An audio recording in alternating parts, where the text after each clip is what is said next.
Hi everyone, welcome back to Empower Multimedia. In this video, we will be diving into the topic of the situational leadership model. We're also going to explain different theories and definitions in a way that is easy to grasp, so make sure to watch until the end. Let's get into it.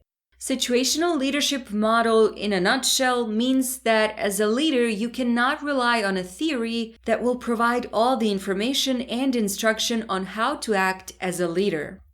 The simple reason for that is the fact that as a leader you may encounter various situations. So if you were, for example, a leader in a group that does repetitive work in the same environment, you could apply some more specific leadership theories. However, especially in today's changing work environment, introduction of new technologies, and new cultural and social perceptions, situational leadership is indeed the best model you can use if you want to become or help someone become an exceptional leader. There are several SLM theories, and I will talk about the most widespread ones. Number 1, Feedler's Contingency Model. Number 2, the Hersey-Blanchard Situational Model. And number 3, the Path-Goal Theory. These theories differ slightly, so let's talk a bit about each one.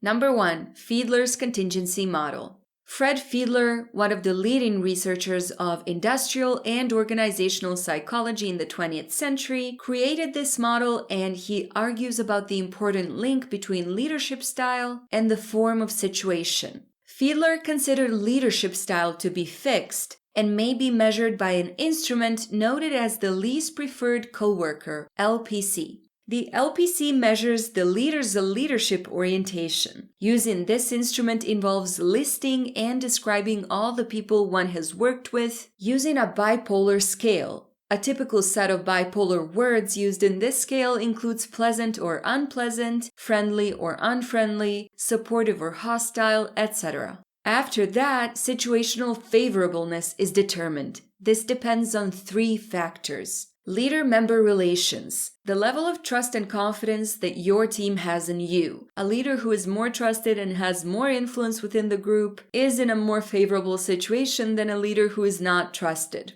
Task structure. This refers to the type of task you're doing, clear and structured, or vague and unstructured. Unstructured tasks, or tasks where the team and leader have little knowledge of how to achieve them, are viewed unfavorably. Leader's position of power. This is the amount of power you have to direct the group and provide reward or punishment. The more power you have, the more favorable your situation. Fiedler identifies power as being either strong or weak. According to him, leadership style is fixed and cannot be changed. This means that if a leader's style isn't right for a situation, that leader may need to delegate leadership to the right person. So sometimes, just because your team isn't performing well doesn't mean you're not a good leader. It might just mean you're not the right fit in this particular situation.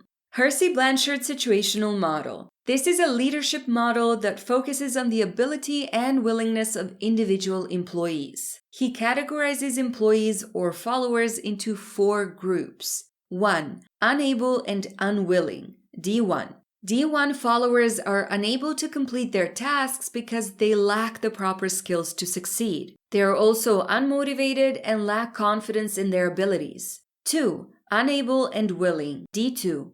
D2 followers are unable to complete their tasks, usually due to a lack of skills and experience. However, they are still willing to try and attempt the task. It exemplifies new employees that are motivated to succeed but lack adequate knowledge and ability. 3. Able and unwilling, D3. D3 followers have the capacity and experience to complete their tasks, but are unwilling to do so. It can be attributed to a lack of self-confidence in their ability or a lack of motivation to follow their leader's guidance. 4. Able and willing, D4.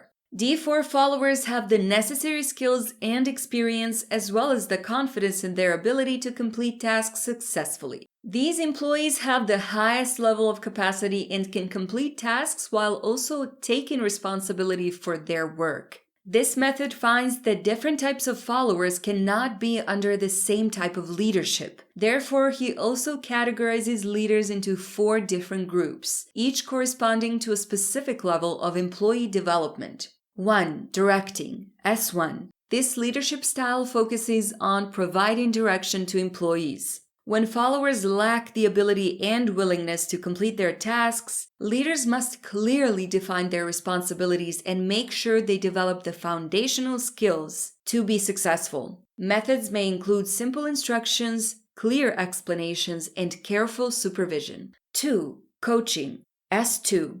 The S2 leadership style provides followers with both direction and personal support. When followers are still unable to perform their tasks but are motivated to succeed, leaders should make sure that followers are developing the necessary skills but still maintaining their self-confidence. In the end, this results in followers that can take on personal responsibility for their tasks. Number 3. Supporting. S3. This leadership style focuses on supporting followers and doesn't emphasize giving direction. At this stage, the follower has already developed the necessary skills to complete their tasks, so the leader should focus on providing feedback and support to motivate them and encourage improvement. Number 4. Delegating. S4. The S4 leadership style involves minimal direction and support, as the follower is already capable of performing their tasks independently. At the S4 level, the leader should provide support when needed, but also provide the follower with autonomy over their responsibilities. Although the Hersey-Blanchard model is well received in the professional world, there are some difficulties with applying it in the real world. Because the model is very focused on the individual, it's challenging for leaders to apply it to groups, with varying degrees of abilities and experience. Path-goal model.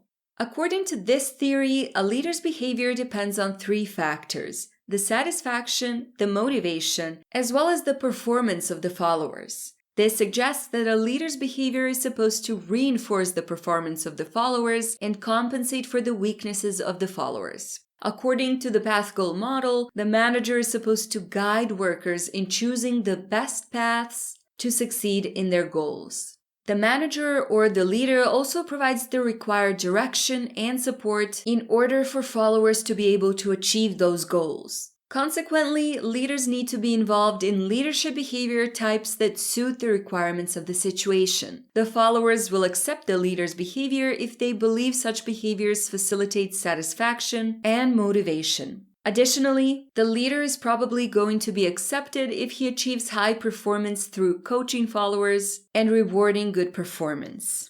Leaders can engage in 4 of the subsequent leadership behaviors. First, the directive behavior. It involves clarifying the steps needed to attain goals. In this case, the leader gives each follower a target and explains how various tasks are to be performed.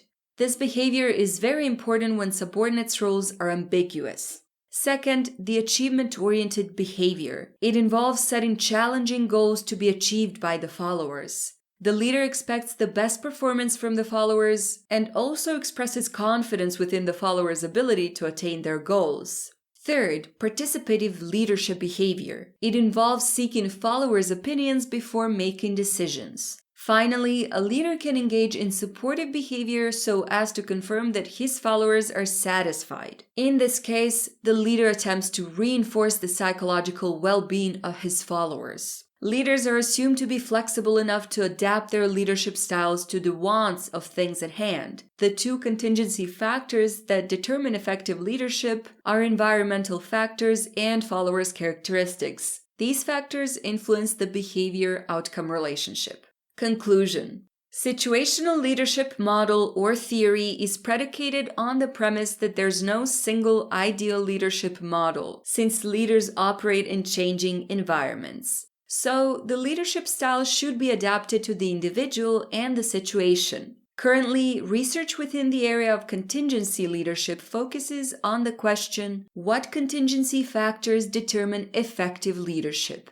Earlier attempts to answer this question led to the creation of 3 models of contingency leadership. These models include Feedler's contingency theory, Hersey-Blanchard situational model, and path-goal model. In line with Feedler's model, effective leadership is decided by the favorableness of the situation at hand and the leadership style adopted. In the Hersey-Blanchard model, effective leadership depends on leadership style and also the capability or maturity level of the group. Consistent with the path-goal model, effective leadership is set by the environmental factors and followers' characteristics.